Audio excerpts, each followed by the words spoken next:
우리 오늘 본문 말씀 같이 한 절입니다. 같이 한 목소리로 읽도록 하겠습니다. 사도행전 13장 22절입니다. 패하시고 다윗을 왕으로 세우시고 증거하여 가라사대 내가 이새의 아들 다윗을 만나니 내 마음에 맞는 사람이라 내 뜻을 다 이루리라 하시더라. 아멘. 개역 한글 말씀 버전으로 보면 이 말씀에 다윗은 이렇게 표현하고 있습니다. 내 마음에 합한 사람이라. 여러분, 우리 예배드리는 우리 모든 예배드리는 자들은 하나님 마음에 합한 사람이 되어야 될 줄 믿습니다. 무엇보다도 하나님의 마음을 사로잡을 수 있는 사람이 될 수 있기를 바랍니다. 하나님이 여러분들을 보고 계신다. 여러분, 어떤 마음이 드십니까? 기쁘십니까? 두려우십니까? 부담되십니까? 참 이 말씀을 준비하면서 하나님의 시선이 나에게 있다. 나에게 머무르고 있다. 와, 이만큼 귀한 게 어디 있을까? 이와 같은 은혜가 어디 있을까? 저희 생명샘교회 우리 예배드리는 모든 우리 성도님들이 삶이 하나님의 시선이 하나님의 마음이 여러분들의 있기를 바랍니다. 그리고 그 은혜를 늘 기대하고 또 바라면서 또 그것을 위해 또 애쓰고 힘쓸 수 있기를 바랍니다. 지난 시간 우리가 비전에 대해서 말씀을 나누었습니다. 비전은 결국 하나님이 우리에게 주시는 하나님의 계획과 뜻이라고 말씀을 드렸습니다. 그리고 이 비전은 하나님이 우리의 주신 비전의 주인은 하나님이시다라고 말씀을 드렸습니다. 그랬을 때 우리가 이 비전을, 이 하나님의 뜻을, 꿈을 이룰 때에 우리가 어떻게 해야 되나? 우리의 역할은 무엇일까? 좀 말씀을 나눌 때에 한 가지 특별한 영상이 있어서 제가 준비를 좀 해보았습니다. 이 영상은 사실 다큐멘터리 예고편입니다. 그리고 여러분들을 위해서 제가 우리 구역장님들에게 단톡방을 통해서 풀 영상을 링크를 보내드렸습니다. 나중에 꼭 여러분 이 영상을 한번 시청하시고 또 그 은혜를 꼭 받으시면 좋겠습니다. 같이 예고편 영상 보겠습니다.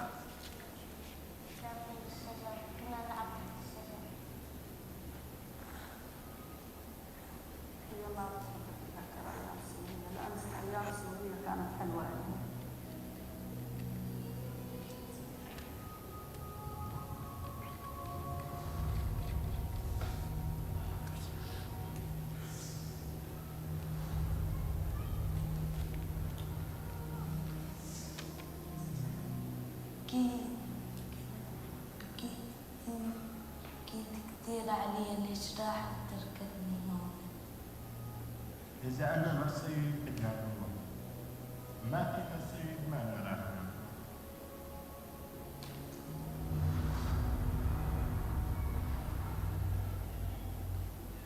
اليوم في مدرسة، يلا في المدرسة، أوكي؟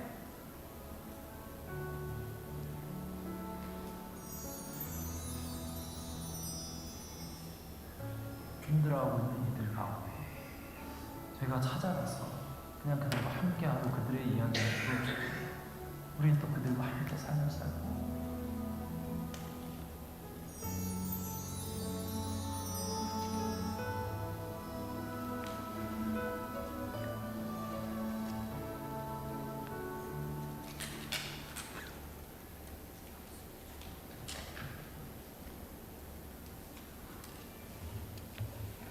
지금 보신 영상은 제가 아까 말씀드린 대로 예고편의 영상입니다. 여러분들 풀 영상을 꼭 시청하시고 은혜가 있기를 바랍니다. 영상의 내용은 우리 김영환 선교사님, 레바논에서 이 난민 사역을 하시는 김영환 선교사님의 이야기입니다. 지난 2019년에 시리아 내전으로 인해서 고향을 떠나온 난민들이 레바논에 머물게 되었습니다. 그리고 이들의 소식을 듣고 이들의 아픈 영혼을 위로하고 치유하기 위해서 자신의 직업, 대기업의 직장을 그만두고 또 부모님이 아프셨어요. 근데 그 아프신 부모님도 어떻게 하면 뒤로 하고 이 시리아 난민촌으로 들어가서 이 고아와 가부와 또 가난한 자와 나그네를 섬기라는 이 주님의 비전 앞에 그가 순종하며 갔습니다. 그 길은 쉽지 않았지만 그 속에서 눈물 나는 이 하나님 나라의 아름다움이 그 아이들과 함께 사역 가운데 있는 것을 영화를 통해서 보게 되었습니다. 우리는 꿈을 꾸고 있습니다. 여러분 꿈이 있으신가요? 여러분 꿈이 있으십니까? 질문을 조금 살짝 바꾸겠습니다. 여러분 하나님이 주시는 꿈이 있으십니까? 여러분 하나님이 주시는 꿈이 있으셔야 합니다. 꿈이 있는 자는 하나님이 주시는 그 꿈 때문에 이 삶이 막 심장이 뛰고 가슴이 벌렁벌렁 막 그 기대와 하나님 주시는 기쁨이 충만합니다. 그런데 안타까운 것은 하나님이 꿈이 없는 자는 어떤 삶을 살까요? 다람쥐, 쳇바퀴 돌듯이 그냥 반복되는 일상 속에서 그냥 그렇게 살아간다라는 것이죠. 그랬을 때 저는 이 꿈이 있는 자, 지난 주일 말씀을 나누면서 결국 이 비전을 누가 이룬다고요? 하나님 꿈을 누가 이룬다고 말씀드렸죠? 바로 하나님 비전에 합당한 사람, 하나님의 꿈을 이룰 수 있는, 그 비전을 이룰 수 있는 하나님이 준비시키시고 예비시키시는 이 합당한 사람에게 하나님께서는 결국 그 꿈을, 비전을 이루어 가신다라는 사실을 말씀을 드렸죠. 그랬을 때 오늘은 이 두 번째 시간에는 저는 이 하나님의 꿈을 이루는데 또 다른 인물을 통해서 저와 여러분들이 이 꿈을 가지고 그 비전에 합당한 사람으로서 또 우리가 어떻게 하면 그 하나님 주신 꿈을 이룰지를 말씀을 통해 나누기를 바랍니다. 여러분 크리스천들이 신앙생활을 하면서 가장 많이 다루는 주제 중 하나가 하나님의 뜻입니다. 여러분 하나님의 뜻을 알고 싶으신가요? 하나님 뜻대로 살아가고 싶으십니까? 그런데 가만히 생각해 보면 왜 우리는 하나님의 뜻을 알고 싶어 하냐는 것이죠. 이전에 목회하면서 어느 집사님이 저한테 오셔서 정말 심각한 표정으로 저한테 물어보시는 거예요. 목사님, 저는 정말 하나님의 뜻을 알고 싶습니다. 하나님의 음성을 들어보고 싶습니다. 이 간절한 마음으로 얘기를 하는데 순간 그때 제가 좀 어떤 지혜를 성령이 주셔서 제가 정말 알고 싶으십니까? 라고 다시 반문을 했습니다. 그러니까 집사님이 네, 목사님 정말 알고 싶습니다 해서 제가 다시 한번 질문했죠. 진짜로 알고 싶으세요? 집사님, 목사님 왜 이러시나 하는 표정. 네, 정말 알고 싶습니다. 그럼 만약에 이건 하나님 뜻이 아니라 만약에 성경에서 예수님이 하신 대로 집사님에게 집사님 모든 전 재산을 팔아서 그 물질을 다 가난한 자들에게 나눠 주실 수 있으신가요? 라고 물었어요. 근데 집사님 표정이 갑자기 하나님 뜻을 알고 싶었다고 그러고 하나님 음성 듣고 싶다고 그랬는데 그 말씀을 듣니 갑자기 근심이 거려서 아니 이게 제가 하나님 뜻이라는 게 아니라 만약에 하나님이 그 말씀을 주시고 그 뜻을 알려주시면 순종하실 수 있냐라고 말씀을 드렸던 거죠. 그랬더니 집사님이 목사님 쉽지 않네요. 어렵네요 라고 그러셨습니다. 우리가 왜 하나님 뜻을 알고 싶어 할까요? 대화를 해보니까 이겁니다. 지금 계속 사업이 어렵다라는 겁니다. 사업이 자꾸 뭔가 이렇게 계속 걸림돌이 있고 기존에는 정말 하나님이 축복하셔서 사업이 막 승승장구하고 막 펼쳐나가졌는데 이제 경쟁자들이 나오고 그러면서 점점 더 사업이 이제 새로운 사업을 열어가야 되는 상황 속에서 뜻을 알고 싶었던 거예요. 우리는 때로는요 하나님의 뜻을 알고자 하는 목적이 무엇일까? 그것은 우리 안에 풀리지 않는 상황 속에서 의문 가운데 우리가 물어보는 질문이 하나님의 뜻이 아니냐라는 거죠. 중요한 것은 여러분 내 삶의 주도권이 하나님께 있는지 아니면 여전히 내가 왕처럼 주인의 자리에 앉아 있는지를 점검해 보아야 합니다. 거듭나지 않은 다시 태어나지 않은 이전 나 자신을 위하여 살고 있는지 아니면 우리를 대신하여 죽었다가 다시 살아나신 그 그리스도를 위하여 사는 새로운 피조물로 살고 있는지를 점검해야 한다는 것이죠. 하나님의 뜻대로 산다는 말에는 두 가지 측면이 있습니다. 첫 번째 하나는요 하나님이 허락하시는 뜻이 있고요 다른 하나는 하나님께서 인도하시는, 주관하시는 뜻이 있습니다. 하나님이 허락하시는 뜻은 무엇입니까? 이것은요, 꼭 악한 일이 아니더라도 내가 너무 원하는 겁니다. 하나님께 계속 구하고 또 구하고 하나님의 허락을 받는 경우를 볼 수가 있는 것이죠. 하나님의 뜻을 구하고 순종하기보다는 자신의 뜻이 너무 강해서 하나님을 도리어 설득합니다. 마치 이런 거죠. 계속 기도하고 들어주실 때까지 내가 기도해야지. 오기가 생기니까 어떻게 하죠? 그럼 내가 금식, 이건 금식이 아닌 것 같아요. 이건 단식인 것 같아요. 근식, 내가 40일을 금식하면서 내 뜻을 관찰하고 하나님이 해 주실 거야 라면서 하나님을 설득하는, 하나님의 뜻이 아니라 하나님 허락하시는 뜻을 구하는 하나님 뜻이 있다는 겁니다. 좋은 예가 어디에 있냐면요, 이스라엘 백성들이 사무엘에게 요청을 합니다. 우리에게도 왕을 세워달라. 이 당시 왕은 누구였죠? 이스라엘에는 하나님인 당신이 왕이셨습니다. 그런데 이스라엘 백성들은 하나님 말고 옆에 주변 국가를 보니까, 애국을 보고 블레셋을 보고 주변 국가를 보니까 다들 나라가 강국이 되고 부강해지면서 보니까 그 이유가 왕을 잘 세우니까 그렇게 되는 것처럼 보이더라는 거죠. 그래서 그들은 사무엘에게 왕을 달라고 간구합니다. 하나님이 왕을 주셨나요? 안 주셨나요? 주셨죠. 간구하고 구하니, 그렇지만 하나님은 왕을 주시길 원하셨습니까? 원치 않으셨습니까? 다시 말해서 하나님 뜻은 왕을 주시는 게 뜻이었습니까? 아니면 당신 하나님이 왕이 되시는 게 뜻이었습니까? 그런데 백성이 간구하니까 사무엘이 그냥 왕을 세우지는 않습니다. 저들에게 경고를 합니다. 그게 사무엘상 8장에 나오는 경고입니다. 무슨 경고입니까? 대가가 있다라는 겁니다. 너희들이 그렇게 왕을 원한다면 이 왕을 통해서 너희들이 어떠한 대가를 치러야 되냐면, 왕을 세움으로 너희들의 아들과 딸이 강제 동원될 것이다. 너희들이 갖고 있는 자원, 토지, 가축, 수확물이 강탈당할 것이다. 그리고 더 나아가서 너희들의 자유를 잃고 왕의 절대 권력 아래 종속되는 큰 대가를 치르게 될 것을 경고하였다라는 것이죠. 우리에게 대가란 것이 있습니다. 하나님의 허락하시는 뜻은요, 하나님께서 그것을 허락하십니다. 하지만 그 가운데는 내가 원했던 길이었기 때문에 고난과 또 이것을 깨닫게 되는 그 상황들을 하나님이 허락하신다는 것이죠. 둘째는요, 하나님이 주관하시는 뜻입니다. 이 길은 오직 순종하는 사람만이 걸을 수 있는 길입니다. 여러분, 서핑을 좀 해보셨나요?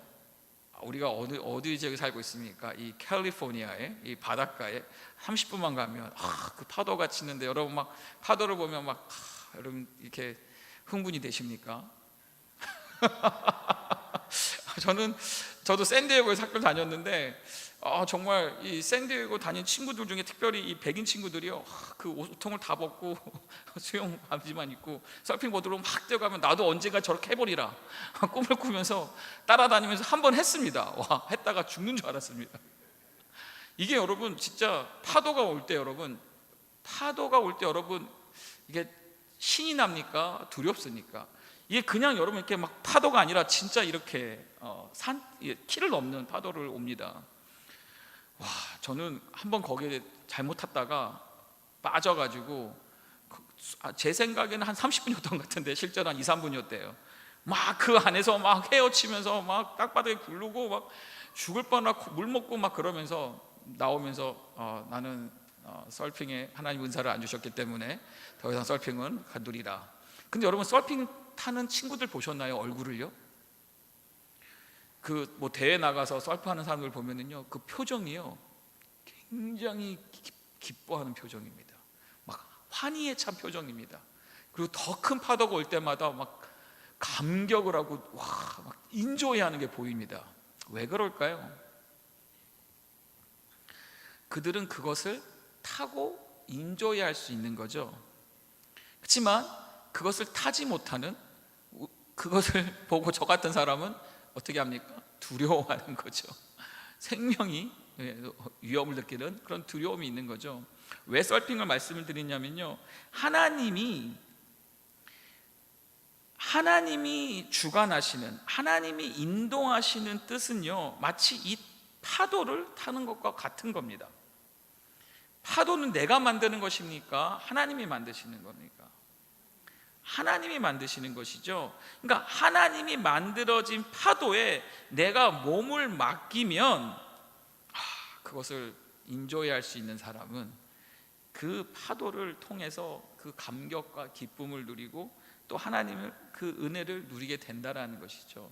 무엇인가요? 그 하나님이 만드시는 파도에 하나님의 계획과 인도하심에 온전히 맡기는 것입니다.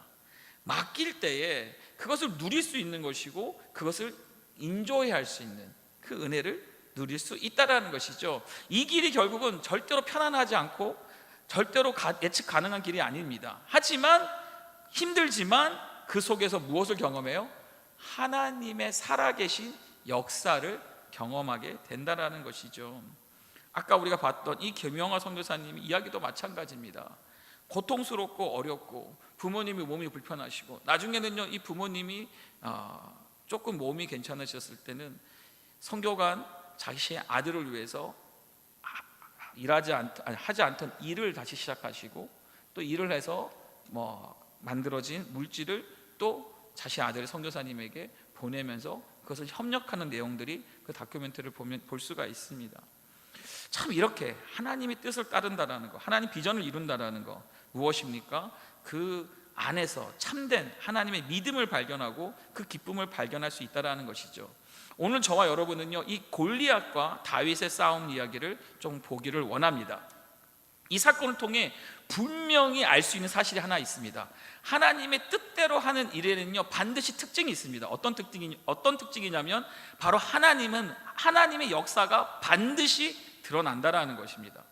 그리고 하나님의 역사가 드러나는 것은요 곧 하나님께서 영광을 받으신다라는 뜻이죠. 오늘 말씀에 이 다윗의 그 골리앗과 싸움의 행동을 가만히 보면은요 다윗이 그냥 단순히 용감한 소년이 아니었습니다. 그가 골리앗 앞에 섰을 때는 이유는요 하나님이 기뻐하시는 뜻에 순종했던 의지적인 행동이었다는 것이고요 놀라운 기적을 경험하는 사건이 된 것이죠.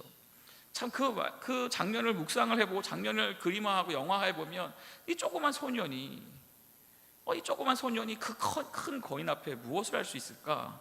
그런데 오늘 사무엘하 17장 45절 말씀을 보면 이렇게 써 있습니다. 다윗이 블레셋 사람에게 이르되 골리앗이죠 너는 칼과 창과 단창으로 내게 나아오거니와 나는 만군의 여호와의 이름 곧 너가 모욕하는 이스라엘 군대의 하나님의 이름으로 내가 나아가노라. 이 다윗의 이 선포에는요 그가 싸우는 이유에 분명한 목적이 있습니다. 그의 목적은 여러분 승리도 아니고 명예도 아니고 사울의 딸을 자신의 와이프로 삼는 것도 목적이 아닙니다. 무엇입니까? 바로 하나님의 이름으로 나아가는 것이 목적이었다라는 겁니다. 그리고 만군의 이름 여호와 하나님을 모욕하는 자를 제거하는 것이 목적이었다라는 것이죠. 다윗은 지금요 이 하나님이 주관하시는 이 파도를 역사의 파도를 타고 있는 것입니다. 그리고 또 한번 외칩니다. 46절입니다. 오늘 여호와께서 너를 내 손에 넘기시리니 내가 너를 쳐서 내 목을 베고 블레셋 군대의 시체를 오늘 공중의 새와 땅의 들짐승에게 주어 온 땅으로 이스라엘의 하나님 계신 줄을 알게 하겠고. 마치 이 장면은 뭡니까? 소리를 지르면서 오늘 너희 모두가 하나님이 살아계시다는 것을 보게 될 것이다 라고 선포하며 외치며 골리앗 앞에 서 있는 다윗의 모습이라는 것이죠. 여러분 그의 앞에는 거대한 골리앗이 서 있었지만 다윗이 지금 두려워하고 있습니까? 아니면 다윗은 기쁨과 확신으로 나아갔습니까? 골리앗은요 칼과 창과 단창을 들었지만 다윗은요 하나님의 이름이라는 가장 강력한 무기를 지금 들고 서 있는 거예요. 여러분 하나님의 뜻대로 사는 사람은요 이렇게 확신과 기쁨이 있는 삶이라는 겁니다. 왜냐면요 그 삶을 통해 다윗의 고백처럼 온 땅이 하나님이 어떤 분이신지를 알게 되기 때문이라는 사실입니다. 아멘. 저와 여러분은요 어떤 큰 파도가 와도 우리는 확신과 기쁨으로 선포할 수 있어야 될 줄 믿습니다. 한번 따라하겠습니다. 할렐루야, 할렐루야. 여러분 앞에 골리앗이 서 있으니까 할렐루야. 뭡니까? 주를 찬양하리라. 주님을 찬양하리라. 왜죠? 골리앗이 서 있으니까 골리앗 뒤에 누가 있어요? 여러분 누가 계세요? 골리앗보다 더 크신 하나님이 서 계신 거예요. 다윗은 그것을 보았다라는 것이죠. 그리고 이 사건으로 말미암아 자신이 골리앗을 죽이는 것이 아니라 온 땅이 이스라엘 하나님이 지금 이 장소에 계신 것을 알게 하겠다, 알게 하리라, 그런 믿음을 가지고 있었다라는 것이죠. 여러분, 진정한 믿음이 뭘까요? 만약 여러분 우리가 내가 믿는 대로 다 된다고 생각해 보세요. 그것이 진짜 믿음이고 진짜 신앙일까요? 오늘 이 본문에, 오늘 이 말씀의 다윗의 이 놀라운 승리는요, 단순히 기도와 소원만으로 된 것은 아닙니다. 이날 전쟁터에는 다윗뿐만 아니라 누가 있었죠? 몇천 명의 수많은 이스라엘의 군인들, 장정들, 훈련된 군인들이 있었습니다. 그들 또한 하나님을 아는 자들이었고요, 하나님의 훈련, 믿음의 훈련, 하나님의 믿음의 말을 들어본 사람들이었습니다. 그런데 그들은 지금 자신의 지식과 믿음은 골리앗 앞에 섰을 때 어떻게 반응했죠? 두려웠고 떨었다라는 거죠. 무엇입니까? 골리앗이 서 있을 때 그들은 다 무엇을 믿었어요? 우리는 나가면 어떻게 되리라? 내가 그 앞에 나가면, 내가 1대1로 싸우면 나는 죽겠구나.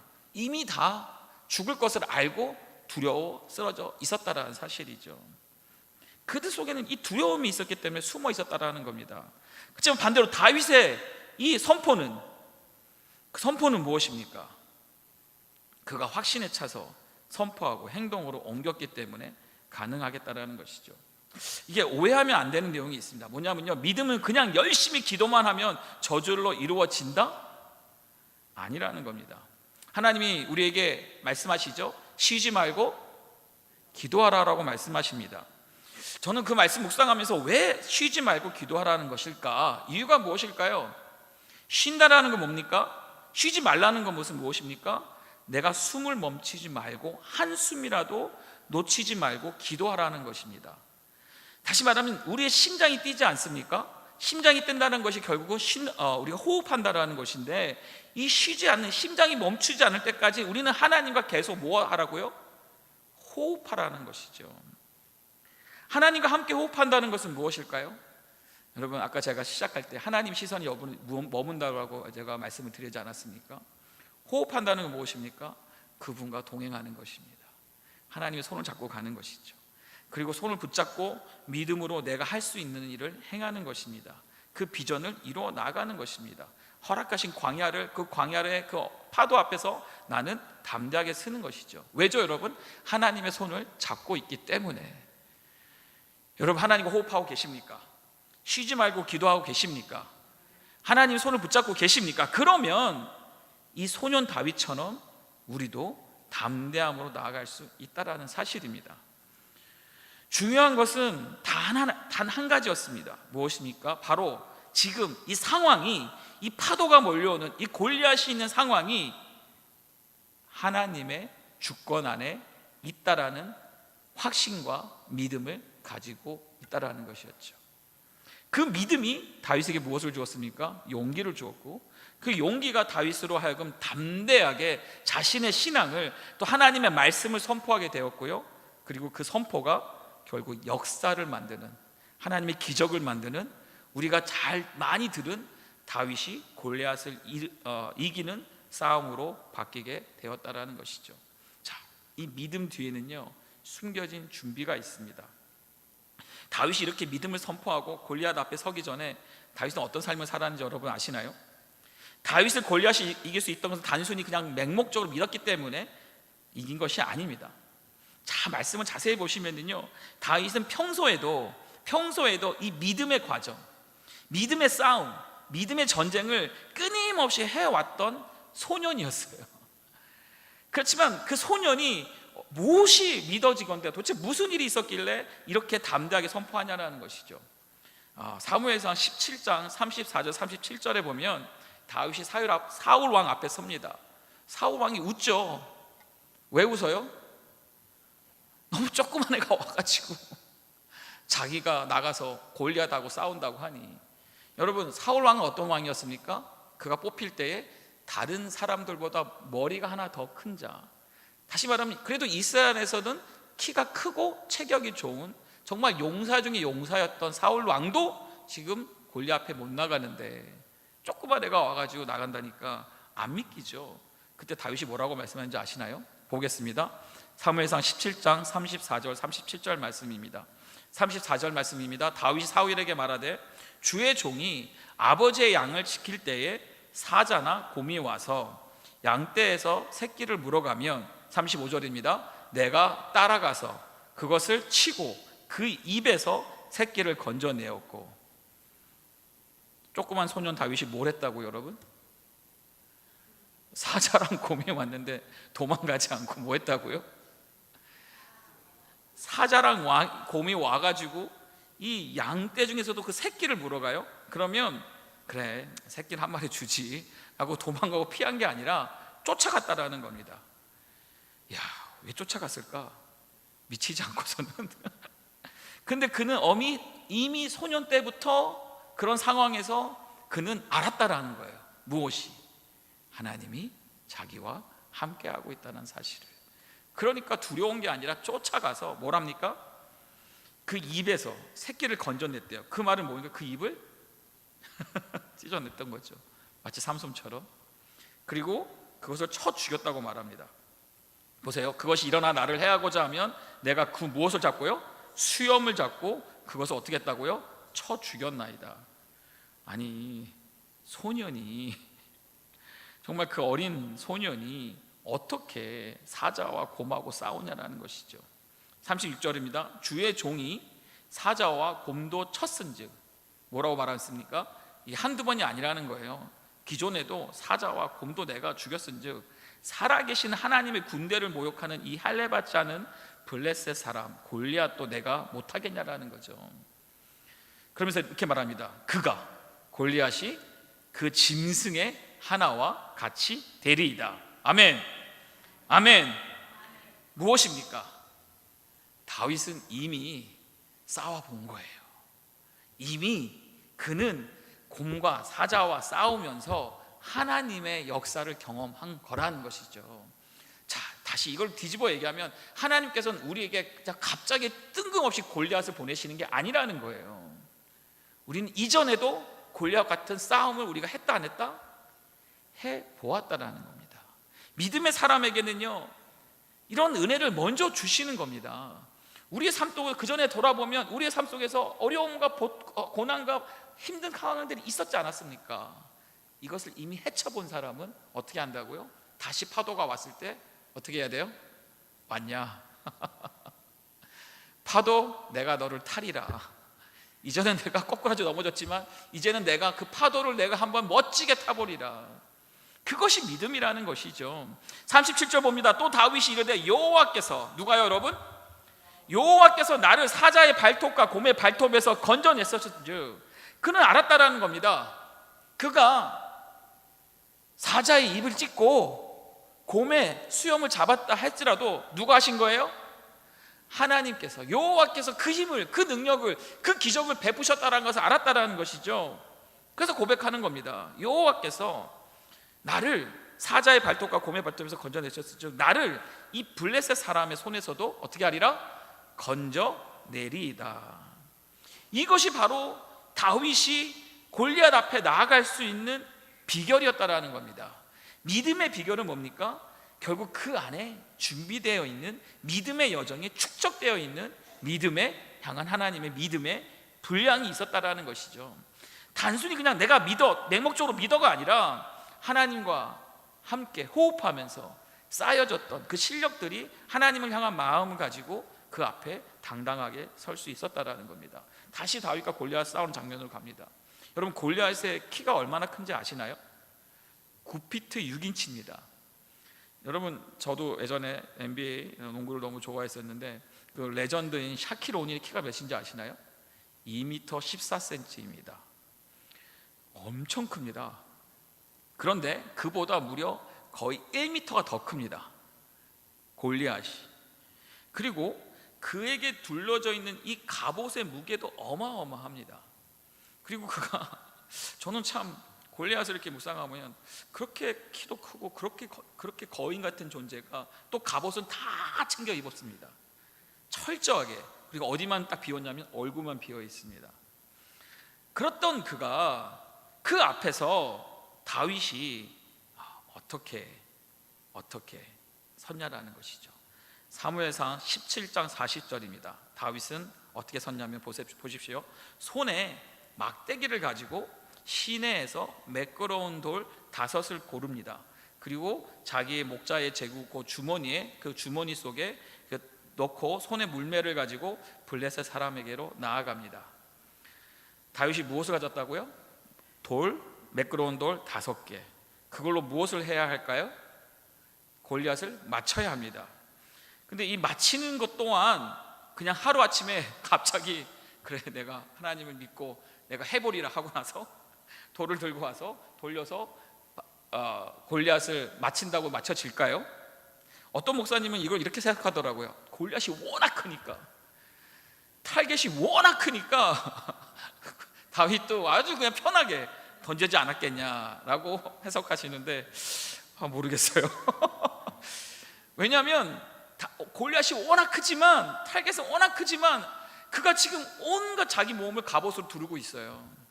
그러니까 아무데나 맞아야지 골리앗이 죽는 게 아니라 정 어디야? 얼굴에 중앙에 맞아야 돼요. 그리고 그냥 탁 맞는 정도가 아니라 죽일 만큼, 그 한 번의 돌의 임팩으로 죽을 만큼 세게 맞아야 돼요. 그러면 다윗이 갑자기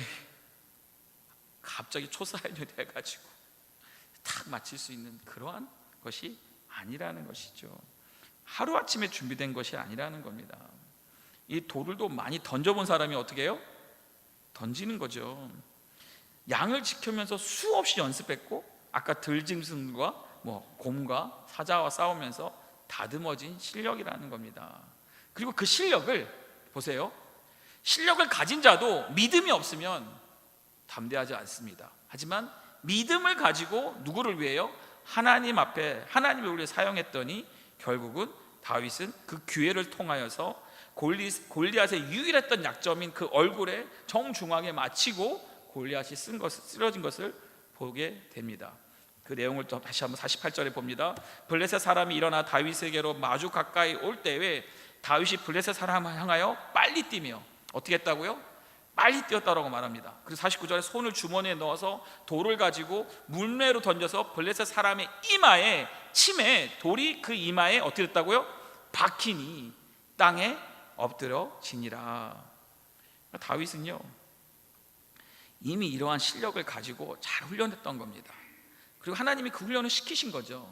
그리고 다윗의 삶에 그것의 훈련을 통해서 하나님이 이러한 참 이 세팅을 보면은 여러분, 우린 지금 이 전체 스토리를 알지 않습니까? 그러면 하나님의 주권을 믿는다면 골리앗이 누구 때문에 여기 앞에 와 있는 거예요? 대답이 없으세요. 누구 때문에 와 있습니까? 어려운 질문인가 보죠. 골리앗은 지금 다윗 때문에 와 있는 겁니다. 이게 이해가 안 되세요? 하나님의 주권, 하나님의 계획, 하나님의 플랜 가운데에 지금 다윗은, 하나님이 누구를 세우셔야 돼요? 다윗을 나중에 왕으로 세우셔야 돼요. 근데 이와 같은 상황이 결국은 다윗이 온 이스라엘 백성에게 알려지는 계기가 됩니다. 그런데 그 사건을 지금 골리앗이라는 거인이 나오고 이스라엘의 모든 군인들이 두렵고 떨고 있다라는 거예요. 그런데 한 사람만, 누구요? 끊임없이 믿음으로 훈련받은, 하나님 때문에 어떤 것도 두려워하지 않는 이 다윗이 소년이 그 자리에 왜 갔어요? 아버지가 심부름시켜서 군대에 참여한 것도 아닙니다. 전쟁에 참여한 것도 아닙니다. 왜요? 전쟁에 참여할 수 있는 나이가 안 돼요. 근데 심부름시켜서 형들 도시락 갖다 주라고 하면서 갔다가 어떻게 여호와 이름을 마음대로 망령되게 부냐. 자, 이거를 우리 삶으로 적용을 들어가 보길 원합니다. 여러분 앞에 골리앗이 있습니까? 여러분 앞에 재정적인 어려움으로, 건강의 문제로, 관계의 문제로, 자녀의 문제로, 마치 때론 너무나 큰 파도가 여러분 앞에 있습니까? 내가 어떻게 할지 못하는. 그런데 여러분, 그 파도가 왜 있는 거예요? 누구 때문에? 누구 때문에요? 할렐루야. 누구 때문에요? 저 사람 때문에, 우리 집사님 때문에, 우리 장모님 때문이 아니라 나 때문에 지금 골리앗이 서 있다라는 겁니다. 우리는 어떻게 반응해야 되냐? 비전의 사람은 이런 파도 앞에서 어떻게 해야 돼요?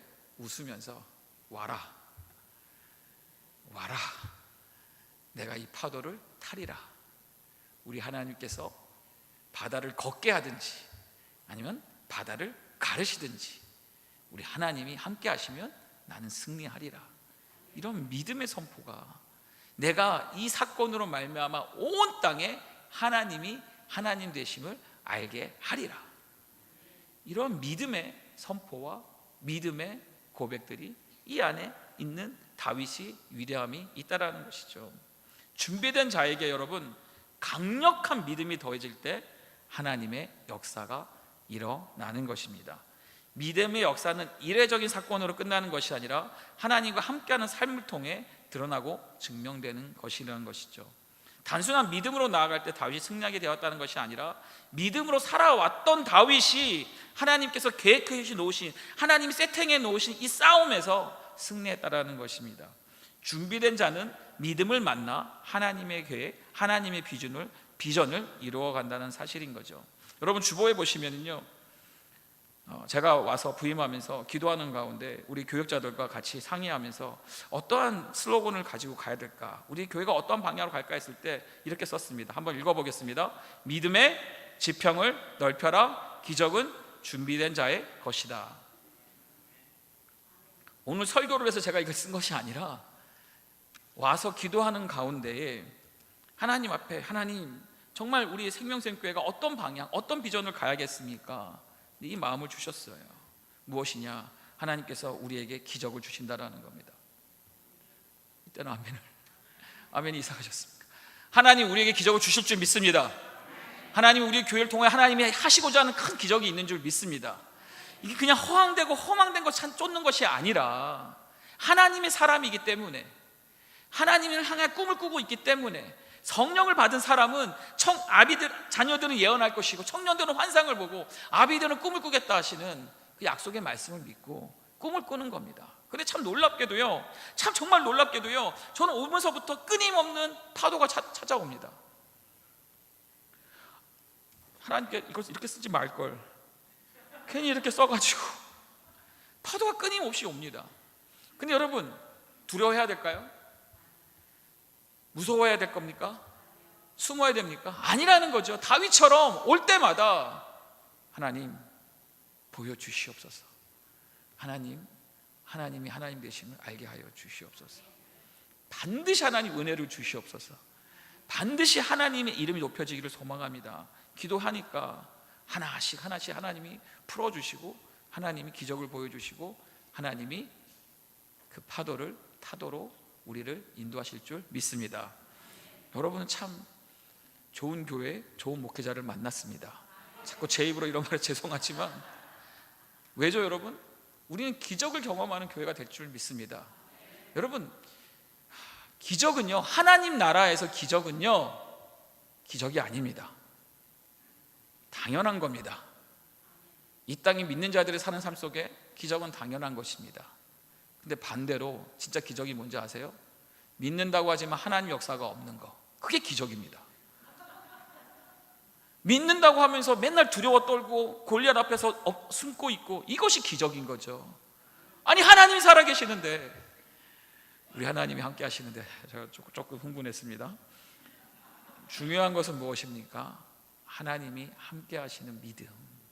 그 믿음이 결국은 다윗과 같은 하나님이 쓰시는 자로서 비전을 반드시 이루어 나간다는 겁니다. 한 가지 여기 또 영적인 의미가 담겨 있는 내용이 있어서 그것만 보고 마무리하도록 하겠습니다. 이 물맷돌입니다. 여러분, 참 재밌습니다. 이 물맷돌이 여러분 무기가 될까요? 아니, 물맷돌이 무기가 된다면 아마도 전쟁에서 수많은 사람이 사용을 해야 돼요. 그런데 아무도 쓰지 않는 이 물맷돌은 다윗은 지금 시냇가에 가가지고 뭘 하고 있죠? 5개를 찾아요. 야, 참, 전 이 말씀 보는데 깜짝 놀란 게요, 우리가 물맷돌이라는 겁니다. 저와 여러분들이 이 매끄러운 돌멩이라는 겁니다. 여러분, 시냇가에 널려있는 수많은 하찮은 조약돌, 돌멩이처럼 우리가 느껴질 때가 있습니다. 참, 참 내가 뭘 할 수 있을까, 이런 생각. 또 우리 많은 분들이 그런 생각하시죠. 목사님이 자꾸 왜 꿈을 꾸라고 하십니까? 그냥 저는 평범하게 살다가, 그냥 가족들하고 행복하게 살다가, 그냥 지금 하는 거 인조이 하면서 그렇게 살면 좋은데 왜 자꾸 저를 꿈을 이런 슬로건을 걸어가지고 교회가 어려워요. 보세요 여러분, 물맷돌은요 아무것도 아닙니다. 그런데 그 물맷돌이 누구에게요? 다윗의 손에 가니까, 하나님의 사람에 가니까, 하나님 앞에 훈련된 믿음의 사람의 손에 들려지니까 어떤 일이 났습니까? 골리앗을 죽이는 놀라운 역사의 도구로 사용되었다라는 것이죠. 우리가 하나님의 손에 들려질 때 그 평범한 돌멩이도 위대한 도구가 된다라는 것입니다. 여러분, 그런 생각이 들지 않으시나요? 우리 인생도, 우리의 삶도, 우리의 꿈도 하나님이 주관하시는 역사 가운데 들어갈 때에 우리는 하나님께서 사용하시는 물맷돌이 되는 순간이라는 것입니다. 다윗은 이렇게 선포합니다. 사무엘상 17장 47절입니다. 또 여호와의 구원하심이 칼과 창에 있지 아니함을 이 무리에게 알게 하리라. 무엇을요? 하나님의 도우심이, 하나님의 역사가 칼과 창에 있지 않다는 것을 이 무리도로 알게 한다. 그러면서 말합니다. 전쟁은 누구에게요? 여호와 속한 것인지 그가 너희를 우리 손에 넘기시리라. 전쟁의 승패는 어떤 무기를 들여왔는가가 아니라 하나님께서 어떻게 그 무기를 사용하시느냐에 달려있다는 겁니다. 여러분, 골리앗이 들고 있는 무기가 무엇이었습니까? 칼과 창 방패였습니다. 근데 여러분, 그 사실 아시나요? 골리앗은 자신의 무기를 한 번도 사용하지 못하고 죽었습니다. 그리고 여러분, 그 무기는 골리앗을 지키지 못했어요. 하나님은 다윗의 물맷돌을 통해 승리를 이루셨습니다. 그리고 물맷돌로 골리앗을 쓰러뜨린 다음에 다윗이 무엇을 했는지 아시나요? 다윗은 골리앗의 칼을 빼앗아 그 칼로 골리앗의 목을 베었습니다. 다시 여러분, 골리앗의 칼은 원래 이스라엘 군사들을, 이스라엘 백성들을 죽이고 괴롭히는 무기였습니다. 그렇지만 다윗의 손에 들리니까 결국 그 칼이 누구를 죽입니까? 골리앗의 머리를 자르고 오히려 하나님의 승리를 완성하는 도구가 되었다라는 거죠. 그러니까 이와 같이 여러분, 하나님은 우리 삶의 도구들을 그분의 뜻과 계획에 따라 가장 놀라운 무기로 사용하신다라는 겁니다. 성경에 비슷한 예가 있습니다. 에스더 이야기에 나오는 내용인데요, 이 하만이 모르드게를 죽이려고 교수대를, 사형대를 세웁니다. 근데 결국 누가 그 교수대 달립니까? 하만이 달리죠. 여러분 잘 보세요. 마귀가 예수님을 죽이려고 십자가를 세웠습니다. 그 예수님 물론 십자가에 죽으셨습니다. 하지만 정작 누가 정죄를 받고 심판을 받습니까? 십자가에 결국 승리로 사탄 마귀가 그 십자가의 정죄로 멸망하게 되는 것이죠. 결국 십자가는 역전된 승리와 구원의 상징이 되었다라는 것입니다. 그러니까 우리도 이 평범한 문맷돌질하자도 하나님의 손에 들려질 때, 저와 여러분들이 하나님의 손에 들려질 때, 생명샘 교회가 하나님의 손에 들려질 때 언제 아멘하실 겁니까? 우리 자녀들이 하나님의 손에 들려질 때 세상을 이기는 놀라운 도구가 될 수 있을 것을 여러분 믿으시기 바랍니다. 말씀 맺도록 하겠습니다. 오늘 제목을요, 하나님의 마음을 사로잡은 사람, 이 사람이 비전의 사람이라고 제목을 지어봤습니다. 여러분, 우리가 기억한 다윗의 여러 가지 이야기가 있습니다. 오늘 말씀처럼 전쟁에 승리한 다윗이 있습니다. 그리고 다윗은 이후에 이스라엘을 평정한 통일 왕궁의 왕이 됩니다.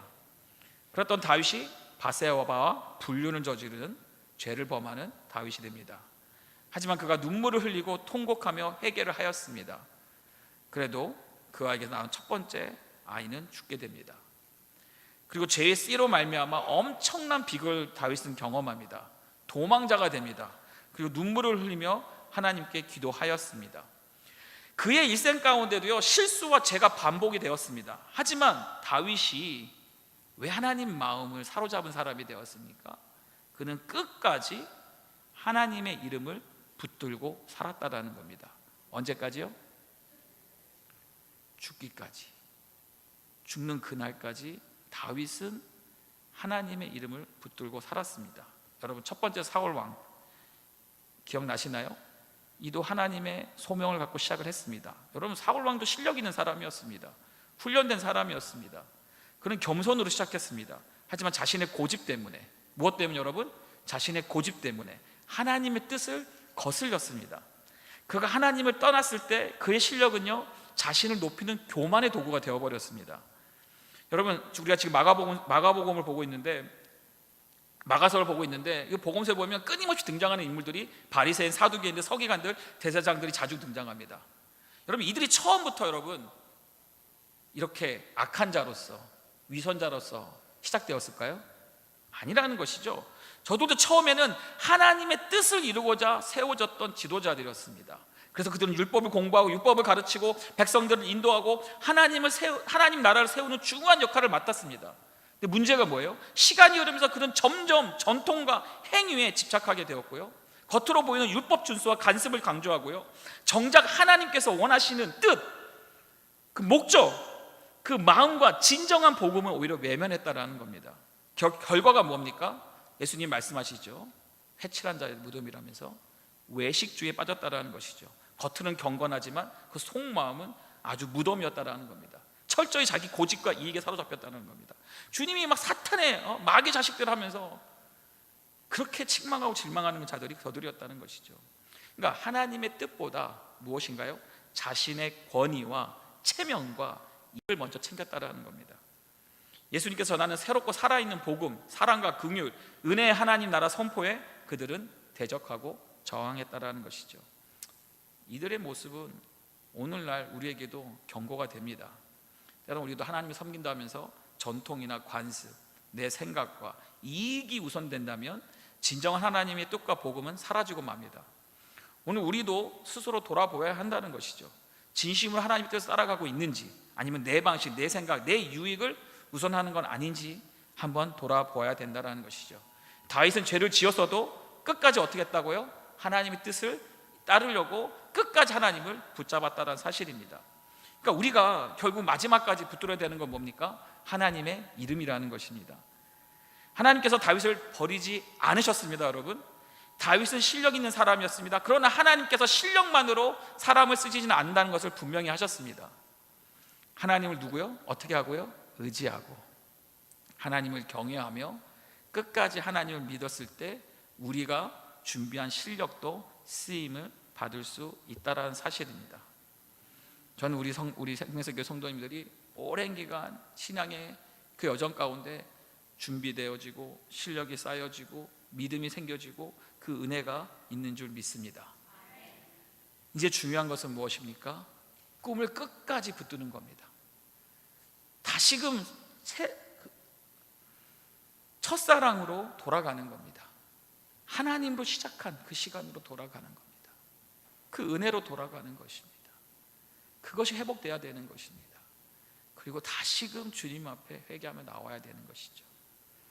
하나님 마음에 합한 자, 하나님이 보시기에 기뻐하는 자, 하나님의 마음을 움직일 수 있는 자, 그러한 우리의 삶이 그렇게 믿음으로 갈 때에 우리를 위해 예비하신 하나님의 계획이신 비전이 반드시 이루어질 줄 믿습니다.